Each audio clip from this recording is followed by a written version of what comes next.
Tu te demandes si tu dois faire bénéficier de tes remises professionnelles à tes clients? Il existe plusieurs options possibles et on en parle dans cette vidéo. Et tout d'abord, hello tout le monde, merci d'être là, je me présente, je suis Aurélie Deauville, architecte d'intérieur. J'ai ouvert mon agence en 2017 et je partage ici sur YouTube tout ce que j'ai appris au fur et à mesure des années et qui m'aurait été bien utile au moment de mon lancement. Donc le sujet du jour, c'est les remises commerciales professionnelles. Il y a différentes stratégies pour gérer ces remises et on en parle aujourd'hui. L'idée avec cette vidéo, c'est de t'aider à choisir la meilleure stratégie pour ta vision des choses, pour ton entreprise, ton agence d'archi d'intérieur. Commençons par la première option. Tu peux faire un deal avec des entreprises, des enseignes partenaires pour te rémunérer en tant qu'apporteur d'affaires. Concrètement, qu'est-ce qui se passe? Dans ce cas-là, tu vas garder la réduction pour toi. Je prends un exemple. Il y a un carrelage qui est vendu à un certain prix, il y a 30% de remise pour les professionnels. Et bien, le client, lui, il verra le prix public affiché et toi, les 30% de remise que tu as, c'est l'entreprise partenaire qui va te rémunérer dessus. Pourquoi c'est intéressant et pour toi et pour l'entreprise partenaire? Parce qu'il faut savoir que trouver un client, ça a un coût.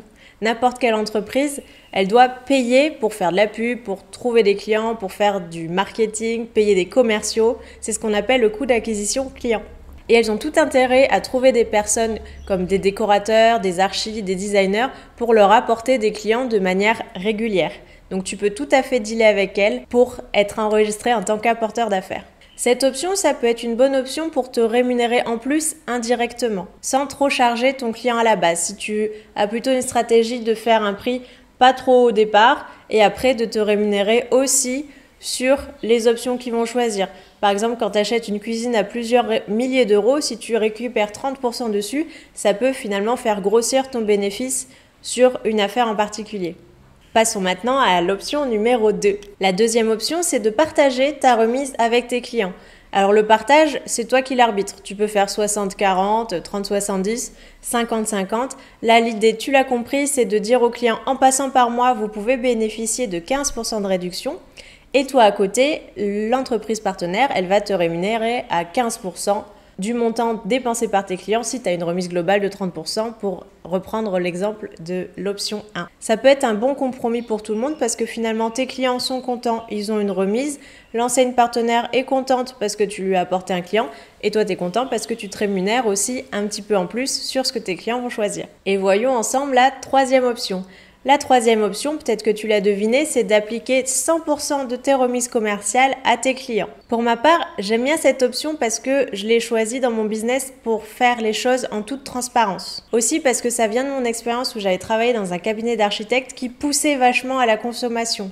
Il avait tendance à dénigrer les produits moyenne gamme qui parfois peuvent très bien faire l'affaire et toujours recommander le truc le plus cher parce que lui, il savait qu'il allait se rémunérer dessus.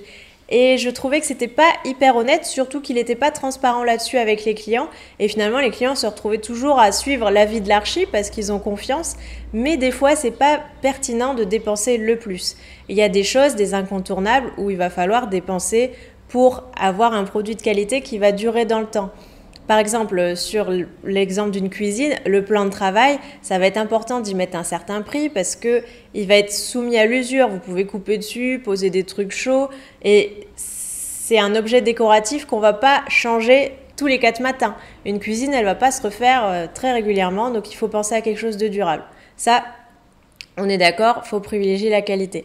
Mais après, il y a d'autres petites choses sur lesquelles on peut essayer de pas forcément prendre le plus haut de gamme, mais de prendre des bons rapports qualité-prix qui font effet sans que ce soit très cher. Je pense par exemple aux luminaires. Des fois, il y a des choses très décoratives qui vont pas avoir des prix stratosphériques à plusieurs milliers d'euros. Bien sûr, il y a des très belles choses à plusieurs milliers d'euros, mais vous pouvez trouver des trucs aussi sympas dans des budgets moyenne gamme, parce que aussi un luminaire il va être moins soumis à l'usure qu'une cuisine.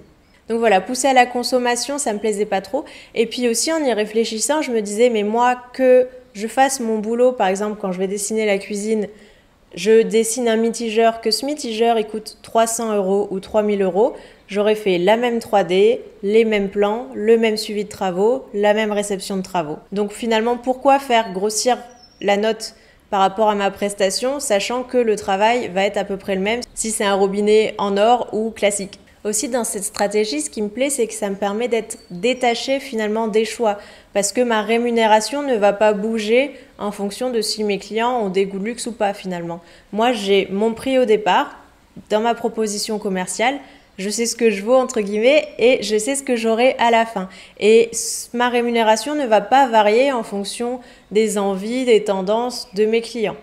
Aussi, je l'utilise comme argument de vente. Dans ma proposition commerciale et au premier contact, je précise que j'applique mes remises entièrement à mes clients. Ils se disent « Attends, mais du coup, je peux avoir une archi d'intérieur qui est finalement, ils se font le calcul, qui m'apporte tellement de réduction que finalement, ça rembourse une partie de sa prestation. » Et aussi, il y a ce climat de confiance, de transparence qui naît et de crédibilité en disant « Moi, je suis détachée, je vous accompagne dans vos choix, mais je ne vais pas vous pousser à la consommation. » Donc ça, c'est quelque chose que mes clients apprécie. Attention toutefois, dans cette stratégie, il ne faut pas viser trop bas au départ. Quand tu vas faire ta proposition commerciale, essaye d'avoir un prix juste par rapport au travail réel que tu vas accomplir. Pour te rendre compte du travail réel que tu peux accomplir, j'ai fait une autre vidéo où j'utilise un tracker de temps qui permet vraiment d'analyser au fur et à mesure combien de temps tu passes sur chaque tâche en général sur les affaires pour te rémunérer vraiment à hauteur du temps que tu passes, de la qualité du temps aussi que tu vas passer sur un projet. Donc ça, si ça t'intéresse, je mets le lien de la vidéo en description. Donc voilà les 3 options qui existent pour gérer tes remises professionnelles avec tes clients. Je serais très curieuse d'avoir ton avis puisqu'on peut ne pas être d'accord. Donc dis-moi en commentaire si tu préfères l'option 1, 2 ou 3, à savoir garder les remises pour toi, partager entre toi et ton client et les faire bénéficier à 100% toute transparence avec tes clients. Moi, tu l'auras compris, j'aime bien me positionner comme un conseiller impartial en faisant bénéficier à 100% de mes remises professionnelles. Mais chacun a ses avantages et ses inconvénients et l'important, c'est que ça te ressemble. Donc, c'est ta vision et je serai heureuse de la partager avec toi. Donc, dis-moi en commentaire ce que tu en penses. Aussi, j'ai une opportunité unique pour toi pour te transmettre ce que je sais du métier d'archi d'intérieur.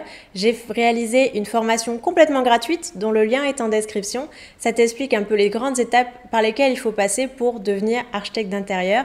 Et attention, il n'y a pas que le côté créatif, il y a plein d'autres choses à voir et ça, c'est dans la formation. Je te remercie d'avoir regardé cette vidéo, j'espère qu'elle t'a plu. Dis-moi ce que tu en penses dans les commentaires, partage-le à quelqu'un que ça pourrait intéresser.